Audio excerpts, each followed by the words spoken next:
Apple allows us to shoot RAW images on their iPhones using their ProRAW format. But there is a caveat. We can also shoot Adobe DNG RAW format using third-party apps. But there's a caveat to that too. Let's get into it.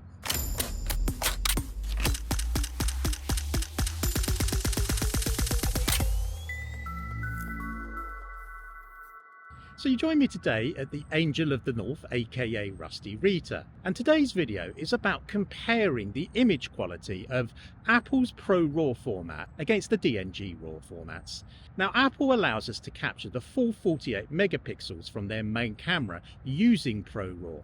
But the caveat is that there are computational elements, computational algorithms applied to that image. It's not really a pure RAW, and I've done a video about this before. There's a link in the description for you. However, if we want to capture a RAW format, we can use third-party apps, such as Lightroom Mobile and Pro Camera. Now, these allow us to shoot the proprietary Adobe RAW format. However, the caveat here is we can only capture 12 megapixels. Apple has not opened up the iPhone's architecture to allow these third-party apps to capture the full 48 megapixels from the camera. So I've come to Rusty Rita today because it's quite a challenging sort of image to create. She's quite a dark statue against a bright blue sky, and we've got lots of shadows. It's a nice sunny day. So it's going to be quite challenging for RAW files to actually capture that. And what I'm going to do, I'm going to shoot the main 24mm 48 megapixel camera in ProRAW on the Apple iPhone default app, Photos app. Then I'm going to create exactly the same shot using Lightroom Mobile and Pro Camera. I'm going to put the exposure right on the torso of the angel, making sure that each image is positioned exactly the same and exposed exactly the same. I'll use an auto white balance because the white balance isn't going to change, and we will round up the images, take them back into Lightroom, and then we will upload them to Lightroom, and we'll do some editing to make them look punchy, good images. And then what I'm going to do, I'm going to take the ProRAW over into Photoshop and downsize it to a 12 megapixel to make it a really tight comparison against the DNG files. If you're enjoying this video and you like some of the images you see, please do check out my website. I've put a link in the description below. So I'm going to crack on with the shooting, and I will see you back in the studio.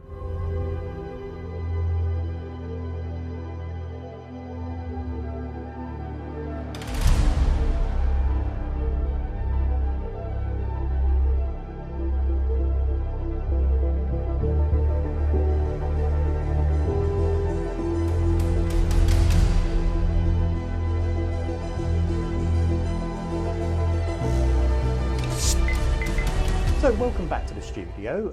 I've uploaded the images into Lightroom. I took the liberty of actually shooting a HDR bracket when I was at the Angel of the North. It's one stop under, correct exposure, one stop over, on the Pro Camera, on the default camera app on the iPhone, and also on Adobe Lightroom.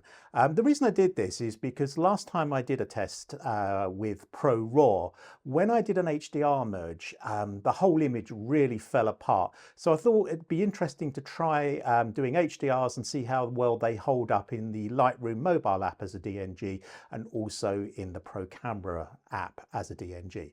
So I'm going to get into Lightroom and have a look at these images. As with all my images, this is my first impressions. I haven't done anything to these images, so what you're seeing as I do this screencast is my actual thoughts on what's going on. So let's get into it. So as you can see, I have the images now in Lightroom. In the blue, we have the Lightroom image that was shot on Lightroom Mobile. In the green, we have the image that was shot on the default Apple app in ProRAW, and on the right in the yellow we have the image that was shot in Pro Camera. And immediately, I think, if even looking at these thumbnails, you can see there is a striking difference between the ProRAW and the two DNGs that was shot on third-party apps, and that is that the shadow area has been lifted quite significantly compared to the others. This is the Lightroom version and this is the default camera app version. And that to me suggests that the ProRAW image is having some computational elements added to it in order to make it more striking, more natural looking image. But obviously that's taking away some of the control from us and not making it a pure RAW. I could be wrong about that. If you know more about it, obviously let me know in the comments below. And this is the Pro camera version, and you can see again that the shadows are much darker and it looks more like a proper RAW file in that you've got quite a lot of work to do to it. In terms of the images, let's just go back. All was shot on the 6.76mm lens, which is the 24mm equivalent. The images were all shot at the EV0, so all exactly the same exposure. So technically they should all look the same. However, obviously they don't. And the other thing to note is that the two images that were shot on the third-party apps are 4000 by 3000 pixels, which is a roughly 12 megapixel image, and the image that was shot ProRAW on the Apple default app is 8000 by 6000, so 6/8 are 48 megapixels. So what I'm going to do, I'm going to take this image that was shot on the default camera in ProRAW at 48 megapixels, and I'm going to develop it to make it look a bit more of a striking image. Then I'm going to try and match the two third-party apps to look fairly similar to this one. So if we bring the blacks down, we'll bring the whites up a little bit.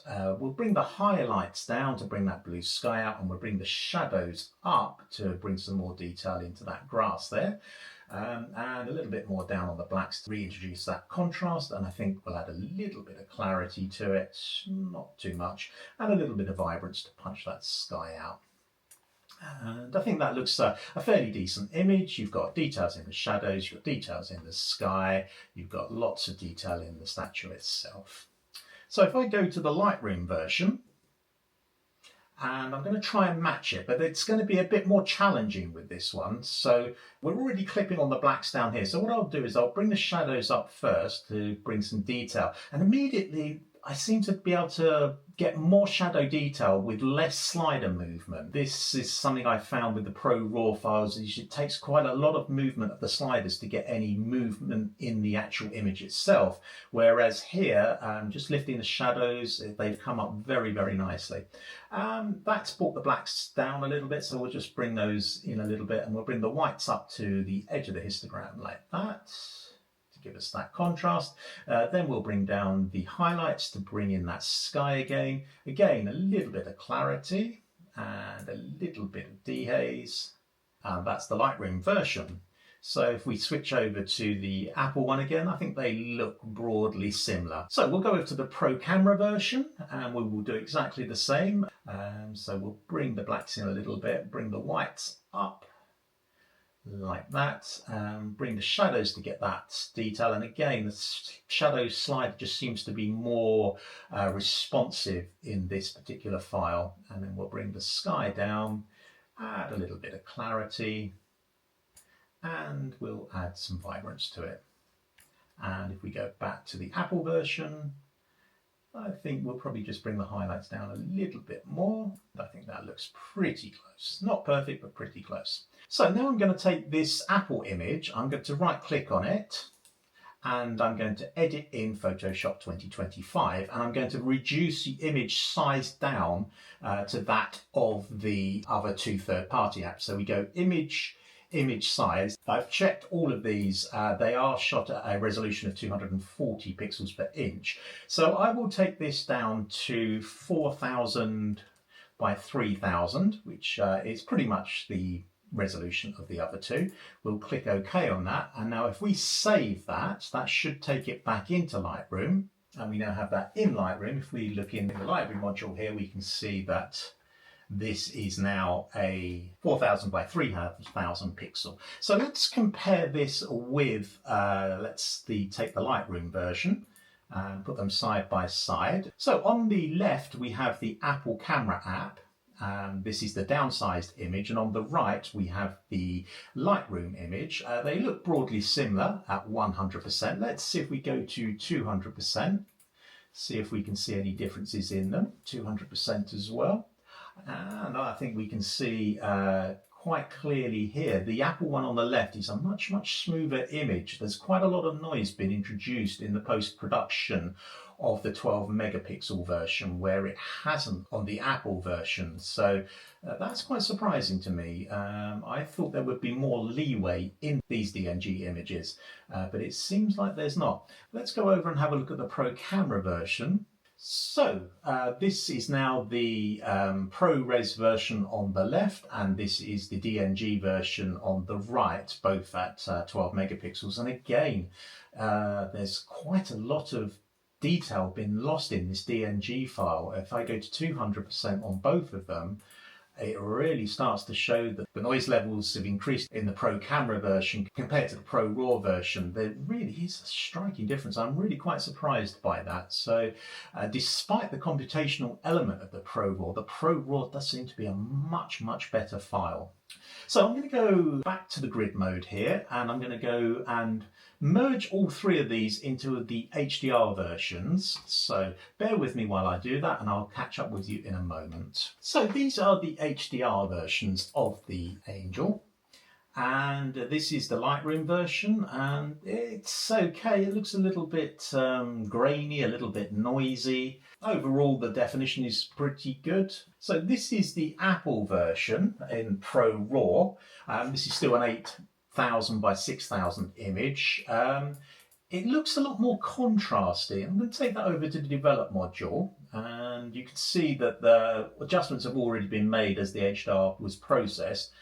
We can bring the shadows up a little bit, but again, you don't get so much control over it. Bring that down a little bit, and yeah, again, this doesn't seem to have as much control as the other version. So if I come back to the Lightroom version, we have shadow details, much more control in the sliders. However, the image in the third-party apps just doesn't look as good.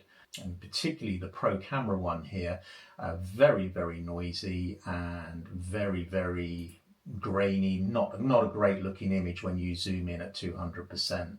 So I'll be quite honest with you, that's actually really surprised me. I expected the third-party DNGs to be significantly better than they were compared to the Pro Raw. The Pro Raw, when edited, really actually holds up quite well.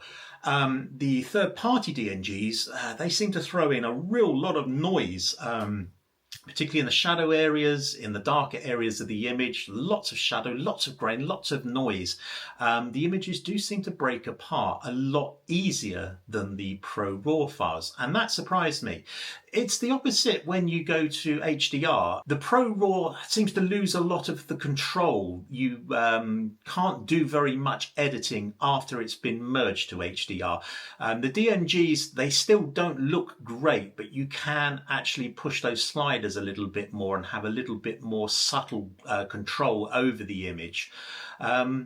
So overall, it's quite a surprising result, and I would say that's really a win for Apple ProRAW, despite the fact that it's actually got its computational elements added into it. So if you have got any questions or comments or observations about this test between DNG and ProRAW, I'd love to hear those thoughts down in the comments below. If you've enjoyed the video, a sub and a like would be absolutely brilliant, and I would see you in the next one.